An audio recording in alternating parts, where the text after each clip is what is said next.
I'll probably do a couple of sessions on this because there's so many different things that can be involved. I'm laughing because Lucy's saying, I wish I had time to procrastinate. I'm too busy. Great time to take a couple easy, deep breaths. So this is a energetic NLP energy spa session. And what that means is, well, there'll be just a little bit of introductory material at the beginning so that we're all on the same page and so that I can introduce some of the really powerful and life-changing concepts from energetic NLP. Most of the time, you'll just relax. You'll put your inner wisdom and spirit in charge, what we call your miraculous self, and I'll explain that in a minute. You'll put your inner wisdom and spirit, your miraculous self, in charge. My job is to get the energies flowing, and your job is just to relax, let go of conscious control, and let your inner wisdom and spirit decide what to do with those energies to help you clear and heal some of the sources of procrastination and connect more with your intrinsic motivations and that would call you to action. So I wanted to mention procrastination is not really a thing. It's a symptom of different processes going on in your mind, your body, and your energy field. And I say your body because it's important to remember sometimes people are just exhausted. You know, maybe you're not eating well, or you're not sleeping well, or not getting enough sleep, or there's something going on with you physically.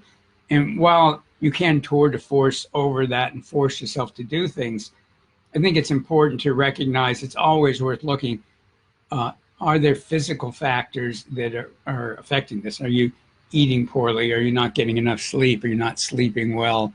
Are you not exercising? You know, all these different things. So the body part of it is not the emphasis of what we're going to be doing, but I do want to mention it because I find with people a lot of times we have this wonderful orientation to looking at the spiritual, the conscious, and the unconscious factors of what's going on in our lives. And it's important to realize your body is part of your whole mind, body, spirit system. And it's important to look at those aspects too. And in the same way, action is also a result of processes going on in your mind, body, and energy field. So for those of you that are new to energetic NLP, just briefly, energetic NLP is this unique blend and synthesis of spiritual principles, transformative and healing energy work, intuition development, and the development of people's abilities to work with transformative energies, and NLP, or neuro-linguistic programming. And NLP is a more logic-based, it's an incredible system for rapid personal change. A lot of people have heard of NLP. People who haven't, often they've heard of Tony Robbins, and he's the most famous person in the NLP field. And he does it his own way, you know, the whole rah-rah kinds of stuff that he does. He does that in an NLP way, but that's not necessarily a part of NLP. NLP was developed to figure out how can people make rapid and deep personal changes in their emotions, their thinking, and their behaviors, and in their health and vitality. And it's an amazing field. I've been an NLP trainer since 1985. I studied with all the developers of the field. And what I quickly realized is when you combine that with spiritual principles, when you combine NLP with doing transformative energy work and intuition development, you had something that where the whole was much greater than the sum of the parts. And energetic NLP is a system where we draw upon all of these things. And the NLP perspective changes the energy in the spiritual perspective. The spiritual and energy perspectives change the NLP part. So like any system, everything's affecting everything to create something that goes way beyond the components of the system. Now, a concept that it's really important for you to know, and it's unique to energetic NLP, and I want to say it's not your high self. There's so many people who want to take something they know and combine it with something they don't know and end up getting the worst of both worlds. So if you're not familiar with this concept, just put aside what you think a miraculous self can be and open up to this possibility. what I discovered years ago is that people didn't have whole being congruence. They didn't have whole being permission. Their spirit, their soul. So again, their individual spirit, their individual soul, their conscious mind, their unconscious mind, their body were very often not in alignment. And you can be sure that any aspect of your life that isn't the way you want it to be, that there's some kind of misalignment. There's some lack of whole being permission and congruence between your spirit, your soul, your conscious mind, your unconscious mind, and your body. The other things that affect that are part of whole being permission are your karma and what are called spiritual contracts. And we're not going to go into spiritual contracts today. I'll just mention what they are. They're agreements that your soul, spirit, or conscious mind have made that are putting you in cages and limiting you in your life now. And I do a lot of work on releasing people from spiritual cages. And calling them cages isn't saying that they're bad or wrong. They're not bad or wrong. They're normal. It's an opportunity, though, to get out of these cages. And I call them cages because, like any cage, they restrict you. Your spiritual contracts restrict you. Your karma restricts you. Your unconscious programming restricts you. Your energetic programming restricts you. The condition of your energy field, your chakras, your energy channels, your aura, all of those things either open up possibilities for you or restrict you. And your miraculous self is when your inner wisdom and spirit are aligned in guiding you and supporting you and living a more miraculous life. And it's always the goal in energetic NLP that people live a more miraculous life, whatever that means for you. And we always have people put their inner wisdom and spirit in charge of what happens for them. And when you do that, you form something, and that's what we're calling your miraculous self. So your miraculous self is formed and then strengthened when you practice and work with an alignment between your inner wisdom and your spirit. And the way that I'm using it now, what I'm calling your inner wisdom is your inner human wisdom. That a lot of that, or most of that even, is outside your conscious awareness, but it's human. Your spirit is part of your non-physical self and sees the vast picture and how things fit together. And how your spirit is seeing the world is not always how you as a human being are seeing the world and your life. So we want them aligned and working together. And the more you practice this, and there's all kinds of things involved, but just by setting your intention and giving permission for your miraculous self to be formed and strengthened now, just by going, okay, I'm giving 100% permission for that to happen, it will start to happen. And as you participate in these energetic NLP energy spa sessions or other energetic NLP work, you'll continue to strengthen your miraculous self. And again, whole being permission is when, let me see if I can get that to fit a little better on the page. There we go. Whole being permission is when your spirit, your soul, your unconscious mind, your conscious mind, your body are all in alignment. And then whether your karma and your spiritual contracts will allow for that alignment. And as you develop your miraculous self, or your M, it will guide you, nurture and support you, heal you, and help you manifest. Okay, I'll just mention this as some of the benefits of practicing energetic NLP. You're guided by your inner wisdom and spirit working together.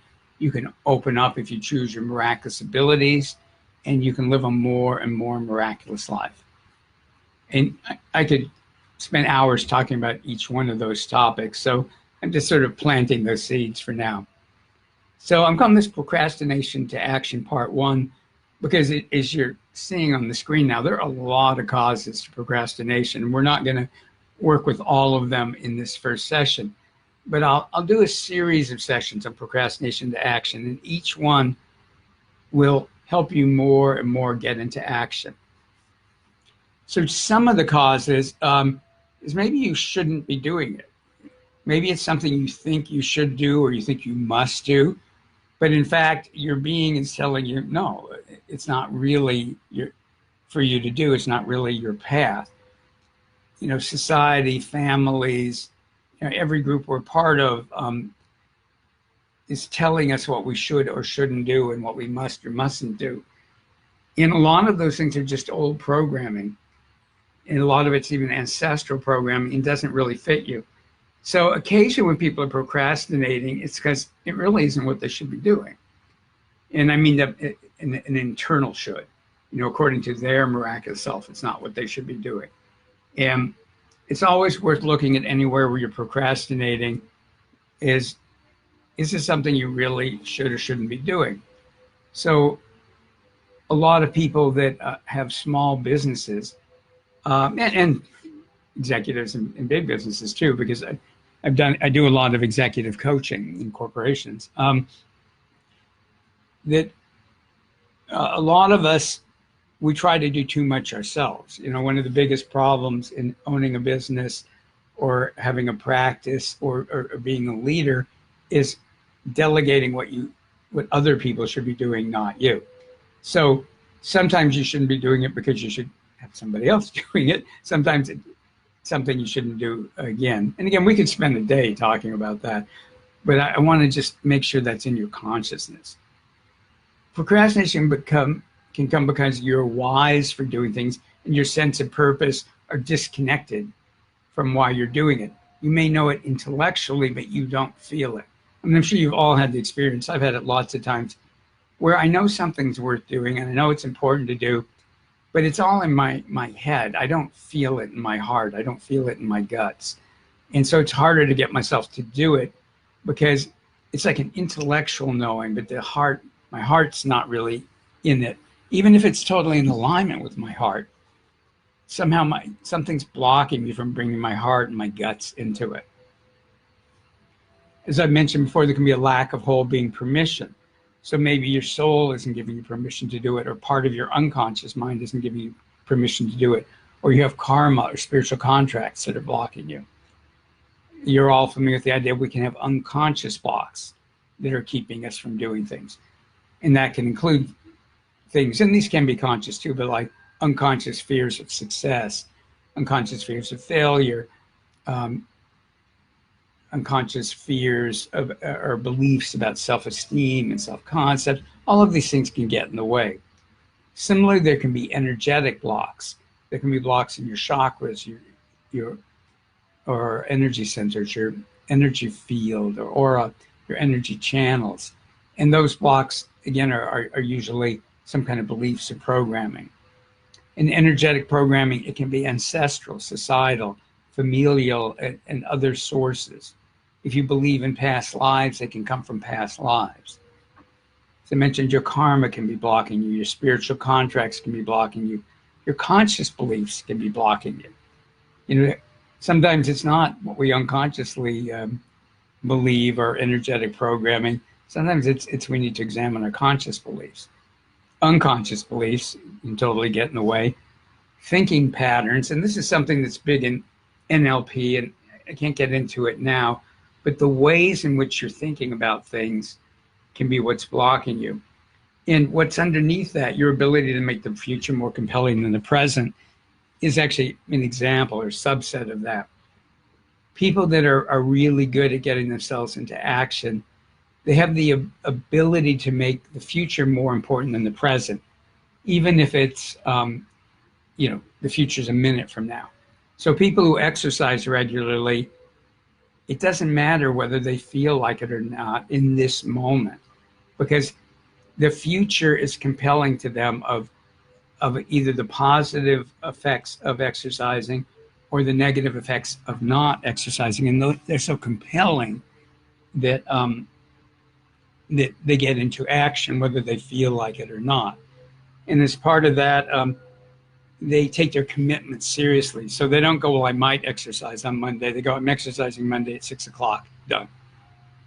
They're able to make those kind of commitments themselves. And these are things that everybody can learn to do.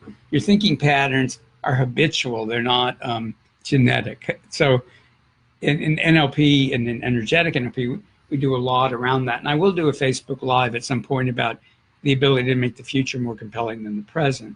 And then I mentioned physical factors. So for right now, I just want you to be aware that, because people beat themselves up over procrastination, and I don't want you to tolerate it in yourself, but at the same time, look at this list. There's all kinds of things that can get in the way. And for most people, you may procrastinate about doing certain things, but other things, boom, you just do them. And sometimes people who think they're procrastinators have trouble thinking about the things that they just do because it's so natural to do those things that they don't even think about it. So take a moment, take a deep breath, and just forgive yourself for all the procrastination you've done. And I want to be clear, you're forgiving yourself. You're not giving yourself permission to keep doing it. But you'll get into action more if you just forgive yourself for all the procrastination in your past.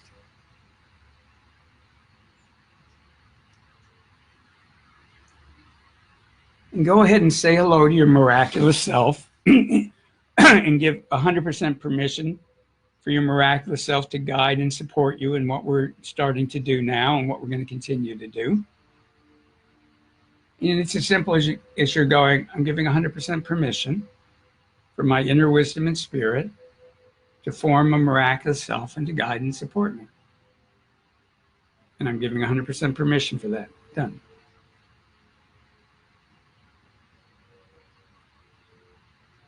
Now, in this first session, to procrastination to action, I'm going to just bring in energies, and we're going to let your miraculous self work on whatever aspect of what's causing your procrastination it wants to work on, whatever it wants to heal, clear, end.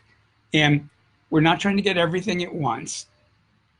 So give your miraculous self permission to use the energies that are starting to come in now, and give it permission to do just whatever is just right for right now. We call it the Goldilocks principle. More is not the same as better. More can be worse. So just give permission now for your miraculous self to do whatever is just right. And by the way, if you're listening to this while you're driving, either turn it off or pull over. The energies that are starting to come in now are designed to get you to go inward. They make people kind of spacey very often.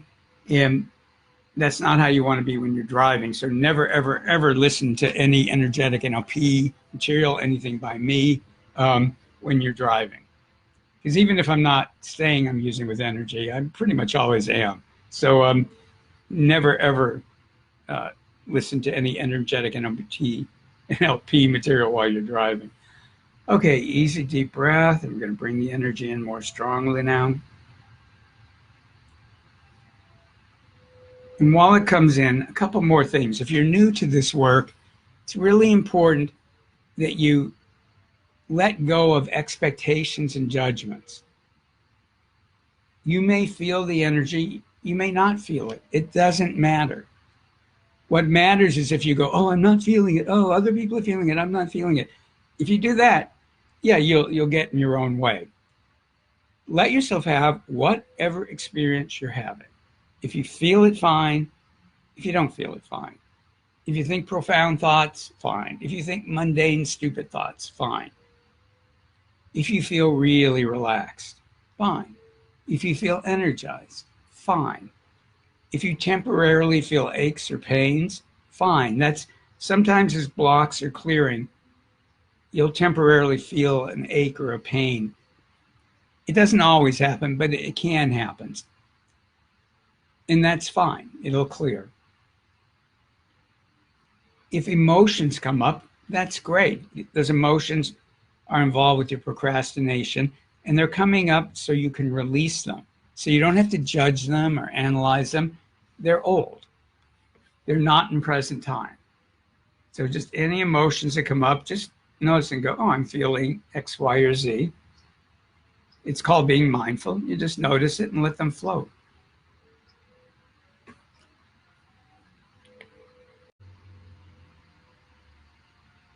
And again, just give your M permission to work on whatever aspects of procrastination your M wants you to work on right now. And just give permission, the energy will work on that, whether it's unconscious blocks or energetic programming or blocked chakras. lack of permission, whatever it is. For some of you, it's you're not really connected to your whys, your purpose.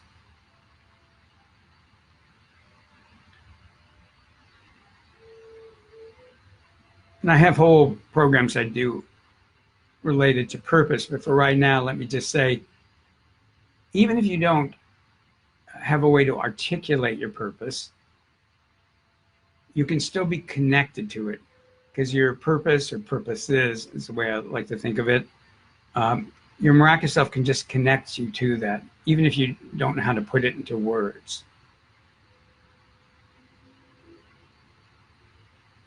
And the more your whys and your purposes are connected to your actions, the more you'll just automatically do them, and do them with joy. In fact, I need to add that to the list. Sometimes we procrastinate because the way that we're doing something, we're just not letting ourselves have any fun with it. So maybe, oh, I won't let myself do the fun parts of something till I do the hard parts, so then I don't do the hard parts. Or you do the parts that you think aren't fun, because they might not even be the hard parts, it's the ones that might be the boring parts. But there are ways to make things joyful and to connect with them. And we won't go into how that is today, but to give a really simple example, some people, if they're doing the dishes or cleaning their house, they put on music they really enjoy, and they're kind of bopping and dancing around while they're doing it. So they have fun. And I remember the first time somebody told me they did that, I'm thinking, oh, it's like, seems pretty obvious when you hear it, like, why not make it fun? Okay, deep breaths.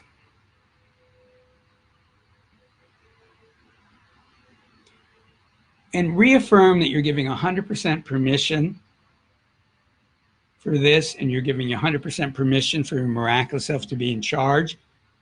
And let's be clear, we're not trying to turn you into a complete monster type A person. Deciding to rest is not procrastination, or it isn't necessarily procrastination. We need to rest. Giving yourself time to do something you just enjoy that has no other purpose behind it, it's when you do that as a decision. So if you find yourself like just watching TV, and then going, oh my God, I should have gotten all this stuff done, that's not a decision. But if you go, I want to take a break and I really like this show and I'm going to watch it for an hour, that's a decision. That's not procrastination, that's a decision. And for some of you, you may not be giving yourself space to ever do that, and to find whatever the balance is in goofing off for you.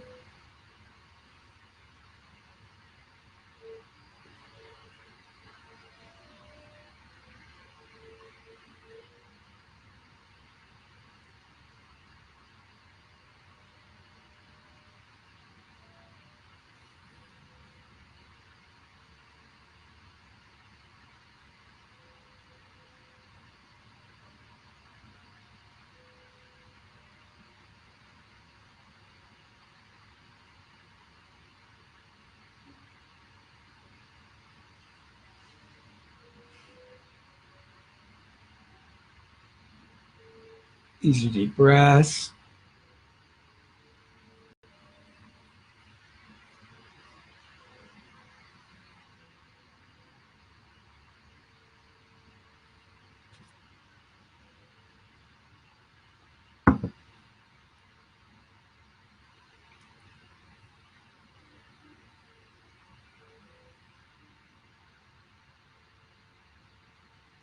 And thanks, Sharon. Yeah, in case you didn't miss it before, I did mention if emotions come up, just be mindful of them, notice them, acknowledge them, and let them flow. They're coming up so you can release them. You don't need to analyze them or do anything with them.